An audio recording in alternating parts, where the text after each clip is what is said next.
morning, students. Today we will be talking about the British Constitution and the Comparative Constitution, which is one of the subject in this semester. First, let us talk about the British. As we know that British Constitution is one of the oldest constitution in our universe. Here, the British Constitution consisting of a set of principles where it has been done only through the experiences. And these experiences are as it has been done from the olden days.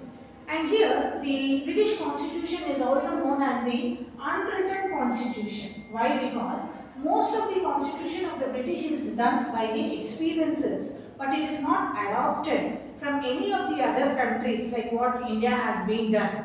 Now these rules and regulations where it consisting of three important things like charters, petitions and statutes. So these are the most important points of the rules and regulations. Charters, next one is petitions, and next one is your statutes.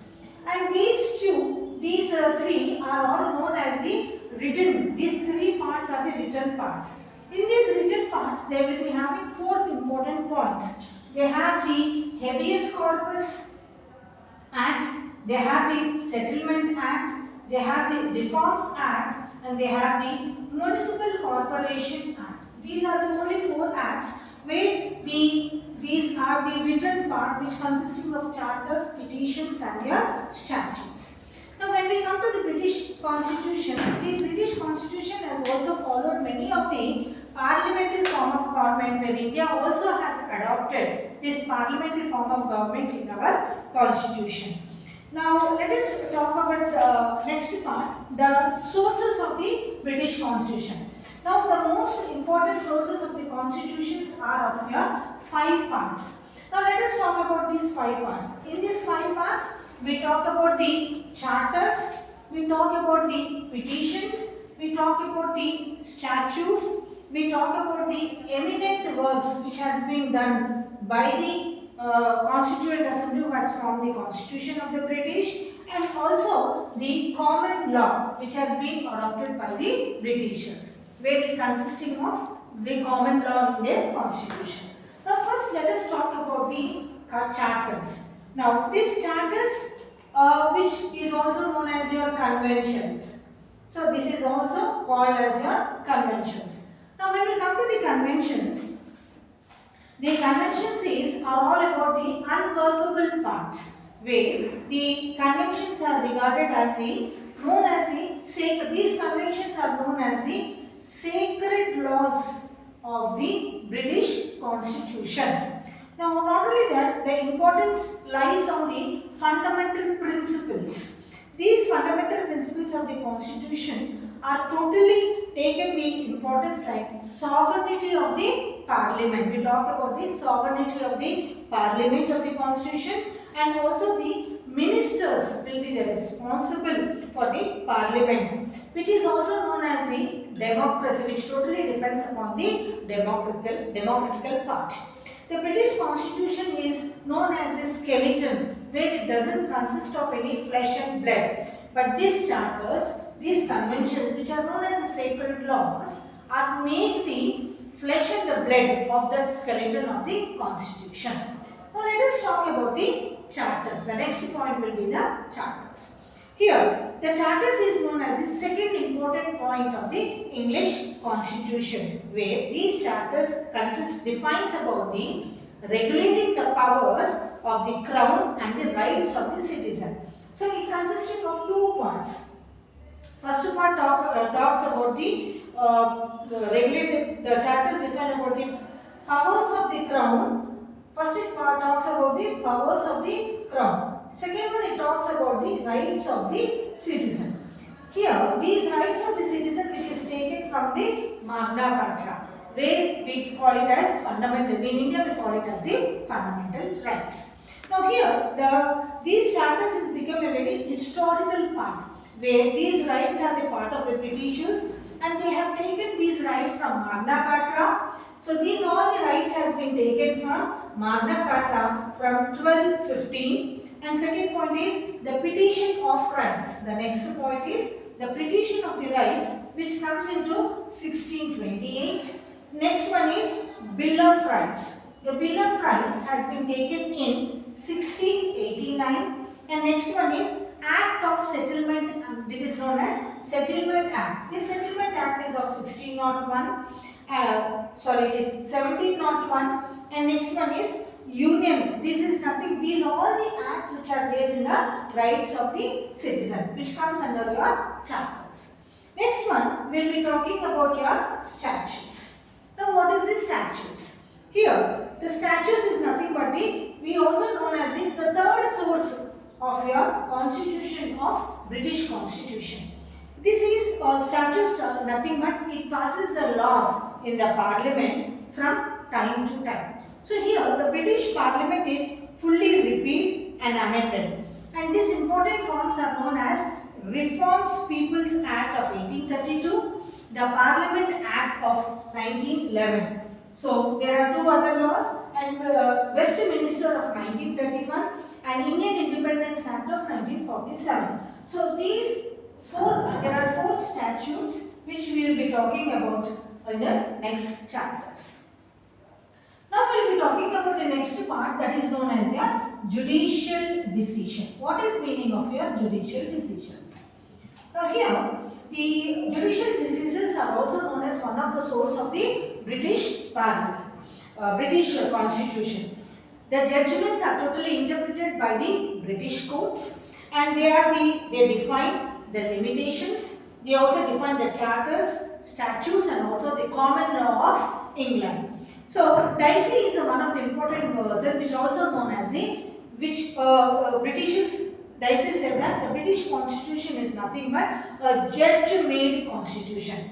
So, Dicey talks about the constitution which says that it is the judge-made constitution. This is what it talks about Dicey talks about your judicial things. Now we will talk about the next one, that is your eminent works. We talk about your eminent works. Now what are these eminent works in the British Constitution?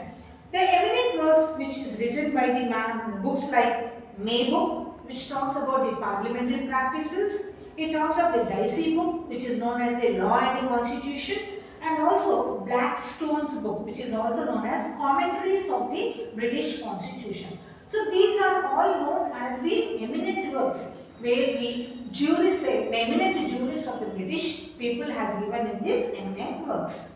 Now let us talk about the last point, which is known as the common law. So these are all the 5 sources in which the last point comes under your common law.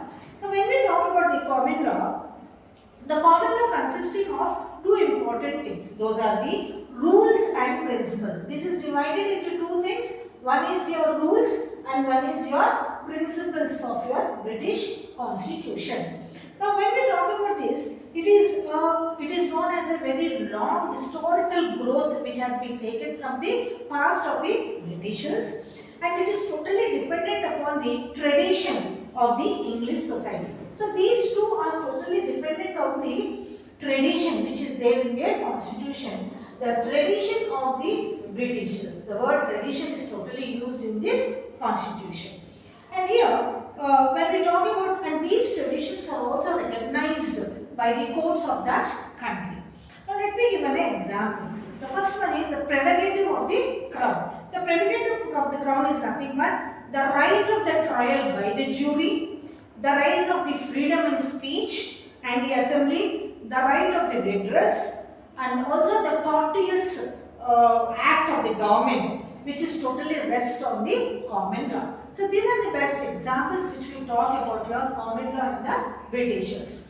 Now these are the 5 important sources of the Britishers, as we have already discussed about because it is an unwritten constitution and it is only dependent upon the experiences of their historical background, and we also talk about some of the acts like there are the conventions, charters, petitions, and the statutes are only written by the British constitutions, and this is consisting of only 4 acts: Habeas Act, Settlement Act, Reforms Act, and last one is Municipal Corporation Act.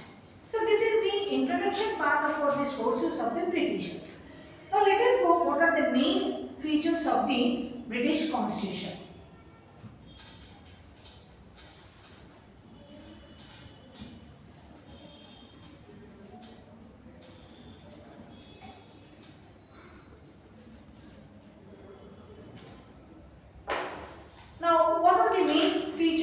of the British Constitution. Now, there are 9 important features. There are 9 important features of British Constitution. Now, let us talk what are those 9 important features. The first one is known as partly written and partly unwritten. This is your first point. It says about your partly written and partly unwritten. Now, in the starting of the classes also, we have already discussed that in the British Constitution mostly unwritten and only some of the part, that is only the 4 parts of the chapters has been written. When we come to the partly written, okay, that is the Magna Carta Act, Bills of Reforms Act, Settlement Act, and the last one is Municipal Corporation Act. These are the 4 acts which is totally a written part and only 4 acts. Okay, and remaining all the part is unwritten part, because this unwritten part has been taken from their experiences of their historical background. Okay, and the British Constitution is totally based on, normally it is based on their customs and conventions. Mostly the British Constitution is totally dependent on these two, their customs as well as their conventions. Now, let us talk about your second part, that is known as evolutionary. Now, what is the meaning of this evolutionary part? Now, here, this evolutionary again talks about your statutes, charters, precedents, usages, okay, and traditions. So, these are the important parts which talk about your evolutionary part. And here, it has gone, this British Constitution has undergone a sudden transformation, because it was a very sudden transformation. And later on, politically it has been changed gradually. Politically also, it has been changed, and this political changes has been gradually done. This is about your evolution. Now let us go to the third point, that is known as your parliament sovereignty. The third point we talk about your parliament sovereignty. Now this is a very important, another important feature of the British Constitution. Here the parliament cannot make or unmake over all the laws, because here we will be having 2 houses. One is known as upper house and second one is known as your lower house. The upper house is known as your House of Commons, and the next one is known as your House of Lords.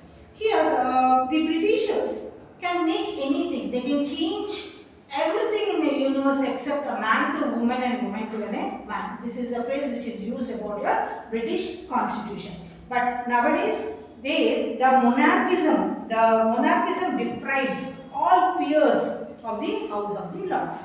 As we know that here in this, they have 2 houses, which is known as House of Commons and which is known as House of Lords, which is known as your upper house and lower house, as same as like your India. In Parliament of India also consisting of 2 houses, which is known as Lok Sabha, which is known as the lower house, and the Rajya Sabha, which is known as the upper house. And lower house is more powerful than your upper house. Here also, the both houses, one of the houses is totally directly elected, and in the second part it is indirectly elected. The people are indirectly elected.